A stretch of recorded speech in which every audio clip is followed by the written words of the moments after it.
రాష్ట్ర సచివాలయంలో గురువారం ముఖ్యమంత్రి రేవంత్ రెడ్డి అధ్యక్షతన మంత్రివర్గం సమావేశమైంది.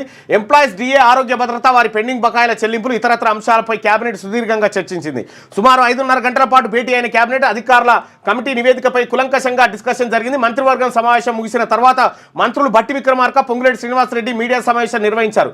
కేబినెట్ తీసుకున్న నిర్ణయాలను వారు మీడియా ద్వారా రాష్ట్ర ప్రజలకు వివరించారు. రాష్ట్ర ప్రభుత్వం ఉద్యోగులకు ఎప్పటికీ రుణపడే ఉంటుందన్నారు. ఉద్యోగులకు సంబంధించి పెండింగ్ లో ఉన్న 2 డిఏలను విడతల వారీగా చెల్లించేందుకు ప్రభుత్వం సిద్ధంగా ఉన్నట్టుగా స్పష్టం చేశారు. ఇక ఈ కేబినెట్ అంశం ఇట్లా ఉంటే పని చేసే వారికే ప్రయారిటీ. చురుకైన నేతలను పీసీసీ అబ్జర్వర్లు గుర్తిస్తారు. కమిటీల ఆలస్యం వల్ల నేతల్లో నైరాశ్యం వాస్తవమే. ఎమ్మెల్యేలు తమ 17 నెలల పాలనపై బేరీజ్ వేసుకోవాల్సిన అవసరం ఉంది. జూనియర్లు, సీనియర్లు పార్టీలో సమన్వయం పనిచేసుకోవాలి.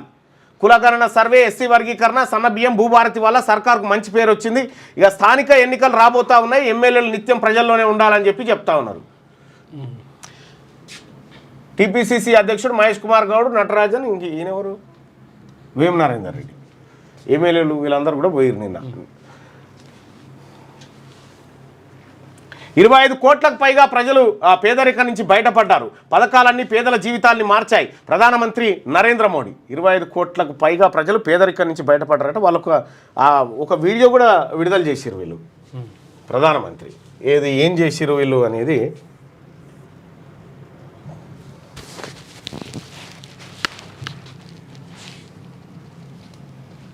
यहाँ ठंडा पड़ जाता था, 2 वक्त के खाने के लिए भी सोचना पड़ता था। अब हर महीने मुफ्त राशन मिलता है। अब भूख डराती नहीं, अब पेट भरने के लिए चिंता नहीं करनी पड़ती। पहले हमारे हक की ఈ వీడియో అభివృద్ధి కార్యక్రమాలకు సంబంధించి ఒక వీడియో రిలీజ్ చేసింది కేంద్ర ప్రభుత్వం.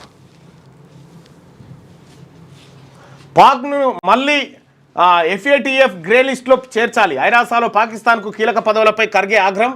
దురదృష్టకరం, ఆమోదయోగ్యం కాదని విమర్శ. ఉగ్రవాదంపై పోరులో భారత్కు అండగా నిలవాలని ప్రపంచ దేశాలకు ఆయన పిలుపు. నేడు విచారణకు ఈటల. కాళేశ్వరం కమిషన్ ఎటు హాజరుగానున్న రాజేందర్ ఏం చెప్పబోతున్నారనే దానిపై సర్వత్రా ఆసక్తి.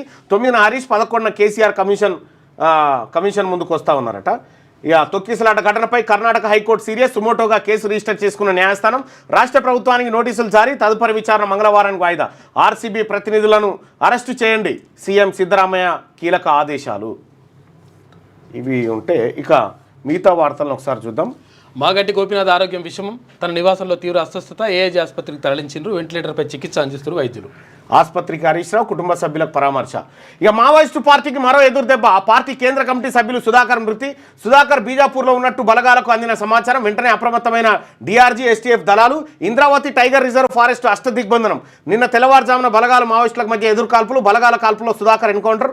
2004లో ఆర్కేతో పాటు చర్చలో పాల్గొన్న సుధాకర్. ఆయన స్వస్థలం పశ్చిమ గోదావరి జిల్లా చింతలపూడి. మావోయిస్టు పార్టీకి మరోసారి గట్టి ఎదురు దెబ్బ తాకింది.